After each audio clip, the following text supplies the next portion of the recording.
What should be the ideal gap between the two pregnancies?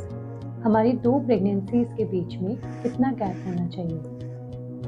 WHO recommends that the ideal gap between two pregnancies should be in between 2 to 5 years. यानी कि हमारे baby के birth से next conception, next pregnancy रुकने के बीच का duration 2 to 5 years ideally बताया गया है। ऐसा देखा गया है कि अगर दो प्रेगनेंसीज में गैप 2 ईयर्स से कम होता है तो हमें प्रेगनेंसी में कुछ कॉम्प्लिकेशंस जैसे कि प्रीटर्म डिलीवरी, बच्चे की ग्रोथ का कम होना, इनके रिस्क ज़्यादा पाए जाते हैं।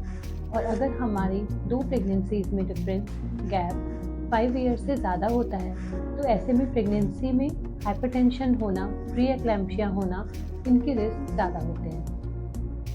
दो प्रेगनेंसीज में गैप रखना इस चीज़ पे भी डिपेंड करता है कि हमारी प्रीवियस डिलीवरी एक नॉर्मल डिलीवरी है या एक सिजेरियन सेक्शन है। अगर हमारी प्रीवियस डिलीवरी एक सिजेरियन सेक्शन है तो हमें 2 इयर्स का गैप 2 प्रेगनेंसीज में रखना चाहिए।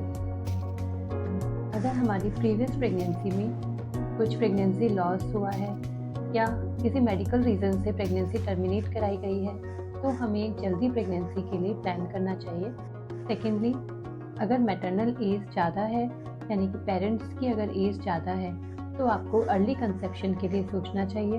अगर ऐसे कुछ कॉम्प्लिकेशंस हैं कि हमें कंसेप्शन में इशू था, हमने कुछ फर्टिलिटी ट्रीटमेंट से कंसीव किया है, तो भी हमें जल्दी प्रेगनेंसी प्लान करने के लिए सोचना चाहिए। And lastly, it depends totally upon your choice, your emotional conditions and your physical conditions to plan your next conception.